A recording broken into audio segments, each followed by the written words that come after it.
Welcome, everybody, to Dad Influence. This is where we focus on what exactly is shaping us and our kids. My name is Daniel Burdette. I'm your host.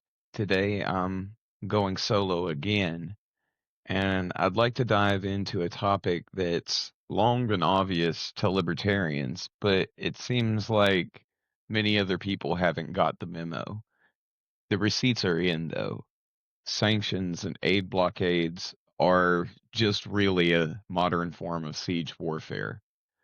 I feel like this really needs to be addressed as it's seemingly a go to for many solution makers when it comes to diplomacy and conflicts. This idea really needs to be ripped apart, and this is my attempt at doing just that. This isn't some abstract policy point. It's about how these tools seem to weaponize deprivation, hitting the most vulnerable hardest, especially children, which is the focus of this podcast. We'll unpack the shocking stats from numerous studies into this, look at real world examples like Iraq, Venezuela, Cuba, Gaza, Yemen, North Korea, Iran, and Afghanistan, and really explore why this matters for our kids' futures and the kids of the world. From starving populations to the moral cost of what is supposedly nonviolent warfare, and even the prospect of trying ideas with maybe wealthier or more established nations. Today, we'll explore how dads can approach liberty, compassion, and skepticism in a world where governments seem to justify burying the innocent and vulnerable. Let's get into it because this is going to be kind of a deep dive. Buckle up. If we ceased enforcing our financial policy on the rest of the world, then our money would probably collapse very quickly. There's never been a government that wasn't owned by the rich. If there's no store of value, then it's not a money. They're telling you that we're going to do all this stuff and we're going to tax the rich, but it's never happened. DJ Badger coming at you live with Dad Influence. Why don't we start with the basics? What exactly are sanctions and aid blockades, and why am I calling them siege warfare? Why am I referring to these two things that are seemingly very different collectively? Sanctions themselves, for those who may be new to this, are economic penalties like banning trade or freezing assets of government officials aimed at pressuring governments into capitulating to a foreign interest. These aid blockades and freezes that exist in other instances often cut off humanitarian help simply as a means of leverage. On paper, these seem like they're nonviolent alternatives to bombs, but on the ground, they just starve people into submission. Just like ancient sieges that block food to force surrender, these just really attack the innocent people on the ground first. Of course, the rich and powerful maintain their, food and needs through any kind of aid blockade or sanctions. I recently personally made an X post highlighting this, saying, I'll go ahead and quote it. Sanctions and aid freezes aren't identical, but their effects on the ground are shockingly similar. Weaponizing deprivation, hitting the most vulnerable to pressure those in power. It's a modern twist on siege warfare. It starves populations into submission. And what I'm saying here, the data itself backs it up. A study in the Lancet analyzed 152 countries over more than 5 decades and found that sanctions cause 500,000 deaths annually. This nearly matches the numbers for war fatalities on an annual basis. Children under 5 make up 51%. That means slightly more than half of those deaths. So that's 250,000 children dead every year from just sanctions. And this causes mortality, these sanctions cause mortality spikes around 8.4% due to blocked foods, meds, and healthcare. These aid freezes and blockades, they end up doing the same thing, slashing health funding, driving up child and maternal deaths. Think about that, guys. 500,000 lives lost every year. 250,000 of those little kids just like ours because of policies meant to supposedly avoid war. If those were your kids, would you avoid war? Does that sound nonviolent to you? It's simply denial, and it's been highlighted in anti-war circles as acts of violence for decades. These are acts of war that kill civilians and create blowback, or failures that devastate the innocent without changing these regimes themselves. These are not just numbers. They are actual lives destroyed by what we call smart diplomacy.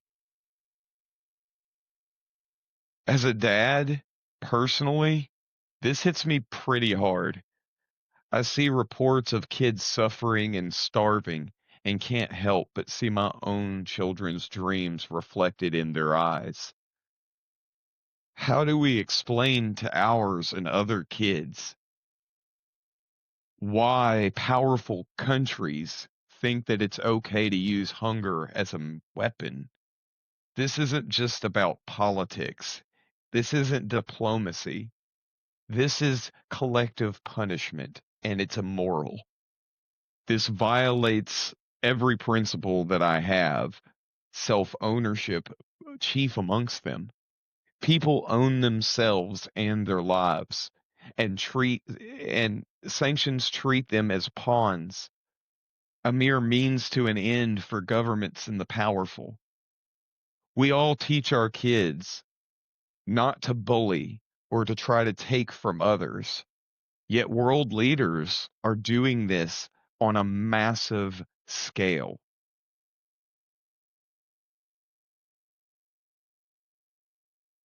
This really is our chance to model skepticism and question why what some call smart diplomacy actually buries the innocent.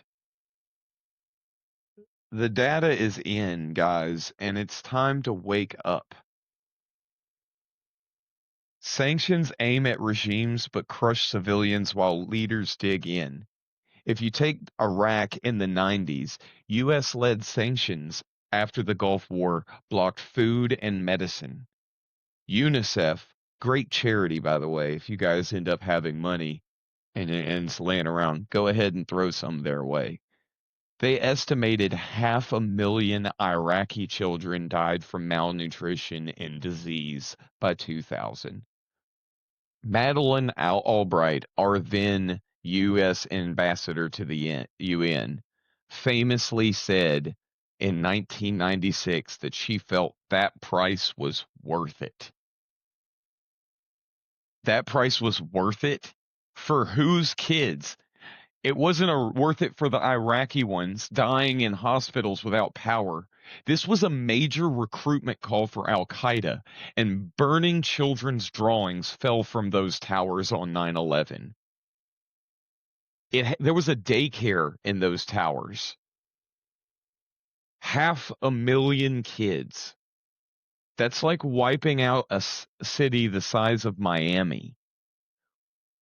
all from supposedly non-violent sanctions. The price was not worth it for their kids or ours. Anti-war analysts have hammered how Iraq sanctions didn't topple Saddam, but did kill innocent people and fuel jihadism. Why can't we learn this lesson? In Venezuela today, sanctions starting in 2017 under Trump targeted oil experts, which worsened shortages. A 2019 study by the Center for Economic and Policy Research linked them to around 40,000 extra deaths. Many of those, and according to most studies, most of them children, from lack of medicine. Cuba's embargo since 1960 cost their economy $5 billion yearly, limiting pediatric drugs. These aren't accidents. They're designed to break spirits. This is government overreach on steroids. It assumes states have the right to deprive innocents to force change, ignoring self-ownership. As fathers, we must reject that. Our kids own their bodies, their futures, and their lives. Sanctions teach them the opposite, that the vulnerable should pay for the powerful's games, that might makes right. It's not fair to punish everyone for a leader's actions. It's fundamentally immoral, violating principles like collective punishment and the non-aggression principle by initiating force against innocent people. Sanctions treat people as means to an end, not ends in and of themselves. We must reject these ideas. We must reject collective punishment. It's just acts of war by another name, causing civilian deaths without taking accountability. It's simply ineffective pain, specifically for innocence. Let's zoom in on aid freezes and blockades specifically. These seem to be sanctions' evil twin, cutting humanitarian lifelines to pressure regimes.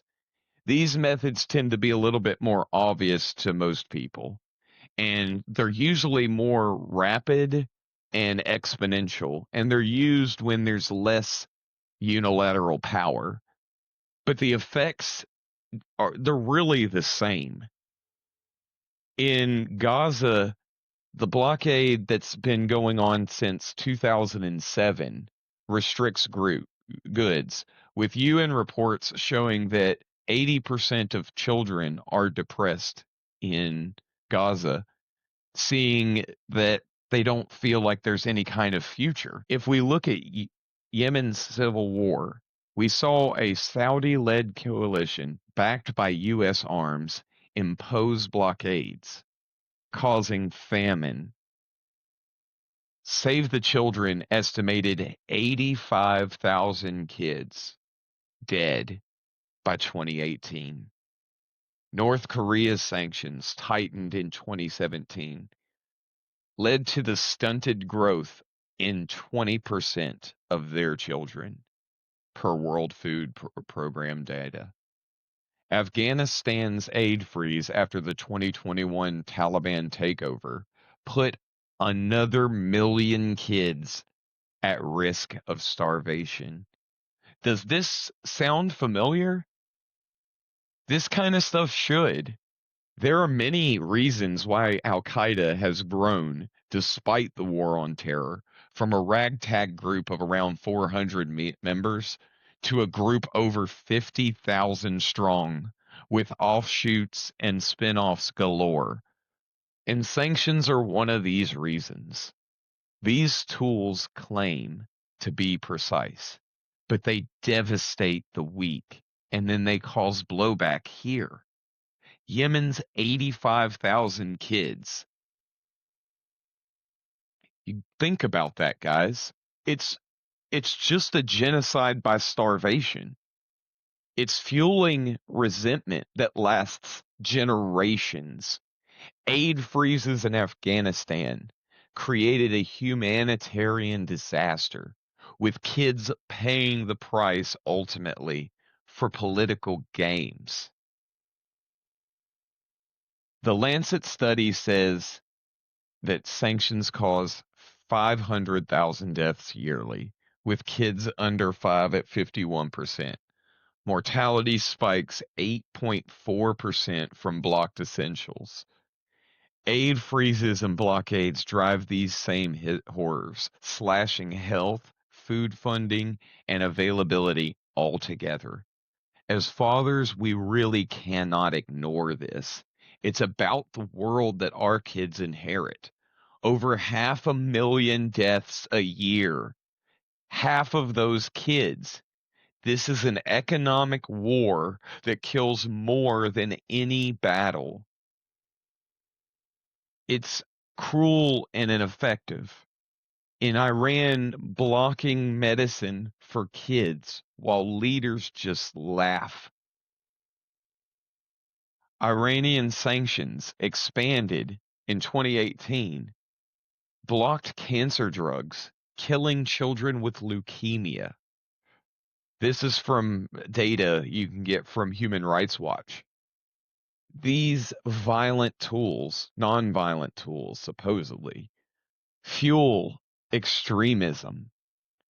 Iraq's sanctions bred anti-U.S. sentiment, aiding this Salafi jihadism terrorism.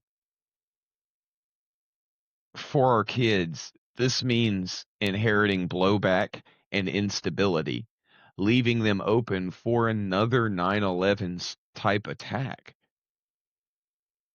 Remember, Iraqi sanctions helped grow al-Qaeda from hundreds to thousands. Although it's linked to broader U.S.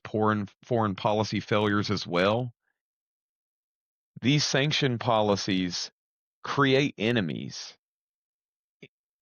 It's just cruelty designed as strategy. You guys, join me in contacting reps. Call your local congressman. It may seem like it doesn't do much, but it does. Do what you can to support aid organizations and teach kids that you know and love to question these kind of ideas. Let's end this siege on innocence. Contact your congressman. Donate to UNICEF. Show kids that action matters. Let's wrap this up a little bit with how and why sanctions themselves don't work.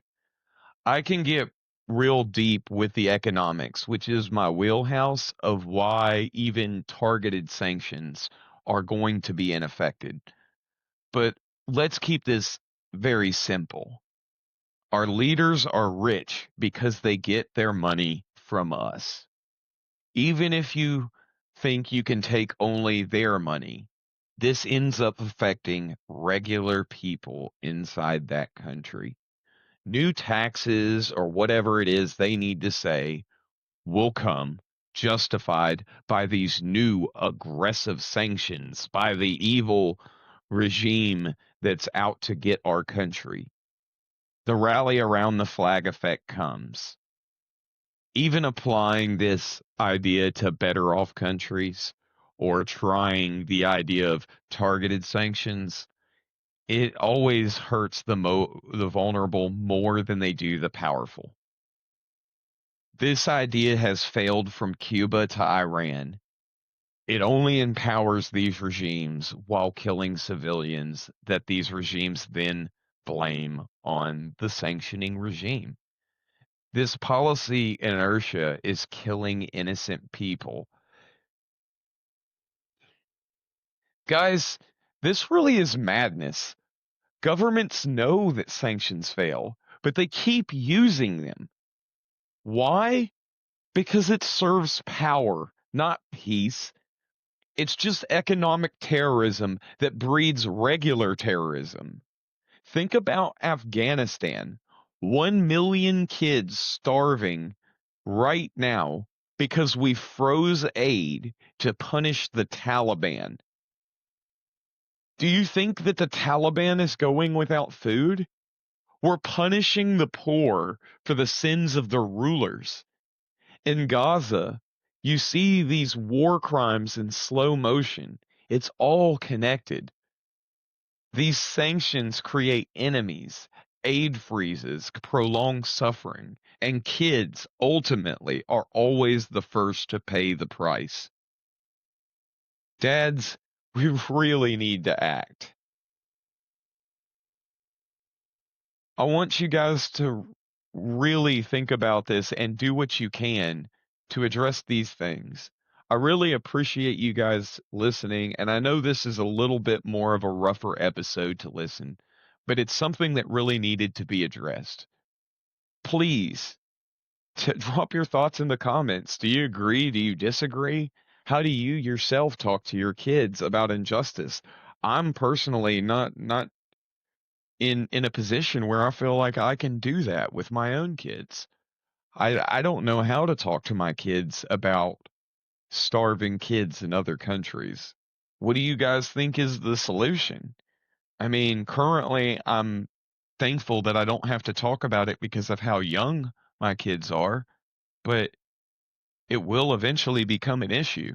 If you have older kids, please let me know what you guys are doing to handle such a thing. Please subscribe, like, and share with your friends. J- Don't forget to follow me on X, guys. I'm Lib Honey Badger, LIBHONEYBADGER on X, and please, I I love to see you guys next time on Dad Influence. Let's make a world where kids play, where we can talk about lighthearted issues on such a podcast, not about children starving for politics.